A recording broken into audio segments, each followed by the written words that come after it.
ኔታንያሁ በኒኩለራቸው ትዕዛዝ አወጡ። አሜሪካ እስራኤል ላይ ዛተች።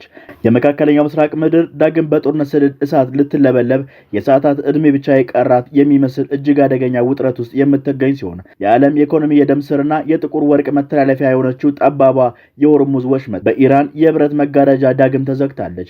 ወሽመጡን እንደ ቁልፍ የተቆጣጠረችው ቴህራን የእስራኤል የጦር ጀቶች በሊባኖስ ሰማይ ላይ የሚያዘንቡትን የቦምብ እሳት ካላቆሙ በስተቀር ይህ የዓለም ነዳጅ በር ተቆልፎ እንደሚቆይ በቁጣ ድምጽ ማስታወቋ የመካከለኛው ምስራቅ የፖለቲካ ሰማይ በጦርነት ካርታዎች በግርማዊ ዛቻዎች እንዲጠቁሩ እያደረገ ይገኛል። በእስራኤልና በሊባኖስ ድንበሮች ላይ የሚነደው እሳት ነበልባል ሳይበርድ ከዋሽንግተን እስከ ፋርስ ባህረ ሰላጤ የተሰነዘሩት ቀጠናውን ወደ ከፋ የጋራ መተላለቅ ገደል እየገፉት ያሉት ጠንከር ያሉ ማስጠንቀቂያዎችና የቴህራን ይፋዊ ዛቻ ድምጾች በኢየሩሳሌም ላይ እያንዣበቡ ይገኛሉ።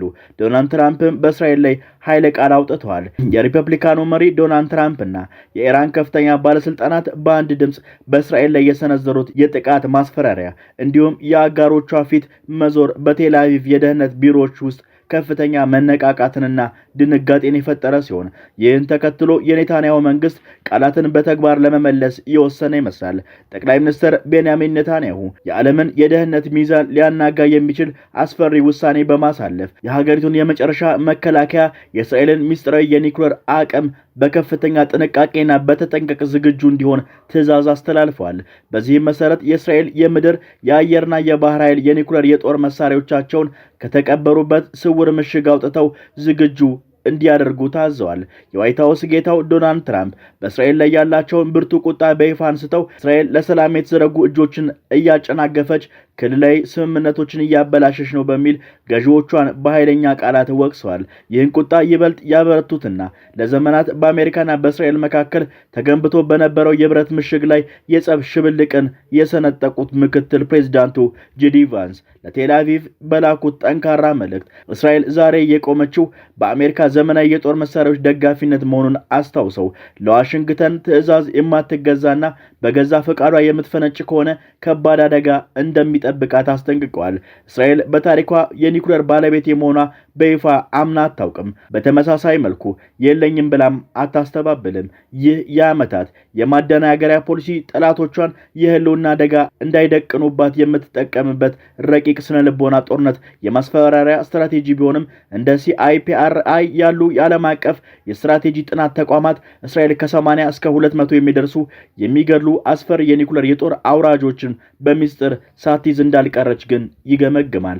ይህ የኒውክሌር አቅም በማንኛውም ቅጽበት ዓለምን ወደ አመድነት ለመቀየር በሶስት አቅጣጫዎች የተሳለ የጦር አውታር ያለው ሲሆን በመሬት ላይ እስከ ቴህራን እምብርት መወንጨፍ የሚችሉትና ሰማዩን ቀደው የሚበሩት ረጅም ርቀት ተኳሽ የጃርኮ ሚሳኤሎችም በተጠንቀቅ የቆሙ ሲሆን በሰማይ ላይ ደግሞ ሰማያዊው ጠፈር ሰንጥቀው የሞት እሳት ሊያዘንቡ የሚችሉ በልዩ ሁኔታ የተዘጋጁ ዘመናዊ የጄት ተዋጊ አውሮፕላኖች ሞተሮቻቸውን አስነስተዋል። በተመሳሳይ መልኩ በባህር ስር ከጀርመን የተገዙት በውቅያኖስ ጥልቀት ውስጥ ድምጽ ሳያሰሙ የሚሽለኮለኩት አስፈሪዎቹ ዶልፊን የተሰኙ ሰርጓጅ መርከቦችም የኒውክሌር ሚሳኤሎቻቸውን አነጣጥረው ትዕዛዝ እየተጠባበቁ ስለመሆኑ እየተነገረ ይገኛል። ይህ ውሳኔ በምድረ በዳው ላይ የጦርነት ታላቅ ግርማን አስፈሪ ጥላን ያነጠፈ ሲሆን የሰው ልጅ ታሪክ ካያቸው እጅግ አደገኛ ስልታዊ የቁማር ጨዋታዎች አንዱ ሆኖ ተመዝግቧል።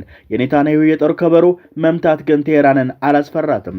የኢራን ወታደራዊ አዛዦች በእስራኤል ላይ የሚሰነዘረውን ማስጠንቀቂያ ይበልጥ አጥብቀውታል። እስራኤል በሊባኖስ ምድር ላይ የጀመረችውን የደም መፋሰስ በአስቸኳይ የማታቆም ከሆነ ቴህራን የተራቀቁ ሚሳኤሎቿን ወደ እስራኤል ከተሞች ለመተኮስ ቅንጣት ያህል እንደማታመንታ በድጋሚ አስታውቃለች። አሁን ላይ በመካከለኛው ምስራቅ ምድር ያለው የጦርነት ትኩሳት የፈላ ውሃ ደረጃ ላይ የደረሰ ሲሆን ምድሪቱ በታላላቅ ኃይሎች ፍጥጫ መካከል ቆማ የነገውን የምጽአት ቀን ወይም የሰላም ውሳኔ በመጠባበቅ ላይ ትገኛለች። በቀጣዮቹ ቀናት የሚወሰዱ እርምጃዎች የቀጠናውን ብቻ ሳይሆን የዓለምን ወደፊት እጣ ፋንታ ዲፕሎማሲው ካረታና የትዕግስት ገመዱ ከተበጠሰ ዓለም እስካሁን አይተው የማታውቀውን የመጨረሻውን አስፈሪ ፍልሚያ ልታይ የተሰናዳች ትመስላለች።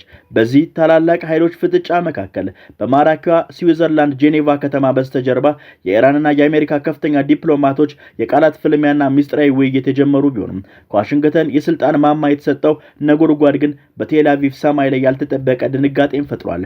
የዋይት ሃውስ ጌታው ዶናልድ ትራምፕ በእስራኤል ላይ ያላቸውን ብርቱ ቁጣ በይፋ አንስተው እስራኤል ለሰላም የተዘረጉ እጆችን እያጨናገፈች ክልላዊ ስምምነቶችን እያበላሸች ነው በሚል ገዢዎቿን በኃይለኛ ቃላት ወቅሰዋል፣ ማስጠንቀቂያ ሰጥተዋል።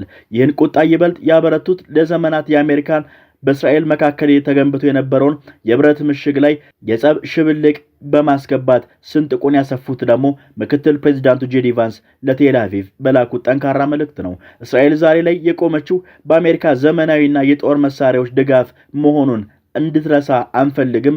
ለዋሽንግተን ትዕዛዝ የማትገዛ ከሆነ እንደ ፈቃዷ የምትፍጨረጨር የምትፋንን ከሆነ ግን ከባድ አደጋ የሚጠብቃት ይሆናል ሲሉ ቫንስ ማስጠንቀቂያ ሰጥተዋል። በዋይት ሃውስ የዜና ማጠቃለያ ክፍል ውስጥ የነበረው ድባብ እጅግ የከረረና ዲፕሎማሲውን ጨዋነት ገደቦችን የጣሰ እንደነበረ ጄዲ ቫንስ ለጋዜጠኞች መግለጫ ለመስጠት ወደ መድረኩ ሲወጡ ፊታቸው ላይ ይነበብ የነበረው ቁጣና ቁጭት በሁለቱ ሀገራት መካከል እየተንተከተከ ያለውን የታላቅ የፖለቲካ እሳተ ገሞራ የሚያሳይ ነበረ። ቫንስ ቃላቶቻቸውን ሳያለሙና ሳያለዝቡ በፈረንሳይ ቬኒስ ቤተ መንግስት ፕሬዚዳንት ዶናልድ ትራምፕ ከኢራን ጋር የተፈራረሙትን የመግባቢያ ስምምነት በጽኑ ለኮነኑትና በትራምፕ ላይ የግል ስም ማጥፋት ዘመቻ ለከፈቱት የእስራኤሉ የካቢኔ አባላት ባለስልጣናት እጅግ የበረታ ክራንችና ምላጭ የሆነ ጠንካራ ማስጠንቀቂያ ሰንዝሯል። ቫንስ የእስራኤል ባለስልጣናት በሊባኖስ ምድር ላይ በሄዝቦላ ላይ የሚሰነዝሩትን ድብደባ እንዲያቆሙም በሚጠይቀው በዚህ ታሪካዊ ሰነድ ላይ ማጉረምረማቸውና ዋሽንግተን በክህደት መክሰሳቸው በታላቅ ንቀትና ቁጣ ያጣጣሉ ሲሆን ኔታንያሁም ከእውነታው የራቀ ራስን የመርሳት አባዜ ሲሉ ገልጸውታል። ምክትል ፕሬዚዳንቱ በጥልቀት በቁጭት ወደ ተሞላው ወቀሳቸው ሲሻገሩ የእስራኤል ጦር ካቢኔ አባላት ፕሬዚዳንት ዶናልድ ትራምፕ በግልጽ መሳደባቸውና ማጥቃታቸውን የለየለት የፖለቲካ ሞኝነት መሆኑን ለማሳየት ራሳቸው በእስራኤል መንግስት ካቢኔ ውስጥ ተቀምጠው ቢሆን ኖሮ በዚህ ፈታኝና አስጨናቂ ሰዓት በዓለም ላይ የቀራቸውን ብቸኛ የመጨረሻውን ጠንካራ አጋራቸውን በገዛ እጃቸው እንደማያጠቁና ገደል እንደማይገፉት በመግለጽ የኔታንያሁ መንግስት የዲፕሎማሲ ብቸኝነትና የቆመበትን ቀጭን ገመድ ቁልጭ ባሉ ቃላት አመላክቷል። ቫንስ አጽንኦት በመስጠት እንደተናገሩት በአሁኑ ወቅት መላው ዓለም ፊቱን በእስራኤል ላይ ባዞረበት በተለያዩ ዓለም አቀፍ መድረኮችና ፍርድ ቤቶች ክሶችን፣ ማዕቀቦችን እየተዘጋጁባት ባሉበት በዚህ አስከፊ ታሪክ ምዕራፍ ለእስራኤል ሀገር ከልብ የሚራራ ከጎኗ የሚቆምና የሚከላከላት ብቸኛ የመንግስት መሪ ዶናልድ ትራምፕ ብቻ እንደሆነ ይህ ደግሞ ተራ መሪ ሳይሆንም የዓለም ልዕለ ኃያል ሀገር ታላቅ የጦር መሳሪያ አምራች የሆነችው አሜሪካን የሚመራ ንጉስ መሆኑን እስራኤላውያን ሊዘነጉት አይገባም ብሏል። ማስጠንቀቂያቸውን ይበልጥ ወደ መሬት በማውረድም በእስራኤል ደህንነት ላይ አሜሪካ ያላትን ወሳኝና የጀርባ አጥንት የሆነ ሚና በቁጥርን መረጃ በማስደገፍ ሲያስረዱም ባለፉት 3 ወራት ብቻ የእስራኤልን እናት ሀገር የህፃናቶቿን የከተሞቻቸውን ህይወት ከሚወርዱ የፕላስቲክ ሚሳኤሎች የድሮን ጋጋታዎች የጠበቁት ተከላካይ መሳሪያ ጋሻ ስርዓቶች የአይረን ዶም ሚሳኤል ጨምሮ 2/3 የነገነቡት የተቀረጹት በአሜሪካ ታታሪ እጆች እንደሆነና ዋጋቸውም የተከፈለው በአሜሪካውያን ታክስ ከፋዮች ላብና ገንዘብ በመሆኑ እስራኤል ያለ አሜሪካ የቴክኖሎጂና የገንዘብ ድጋፍ ራሷን መከላከል እንደማትችል በግልጽ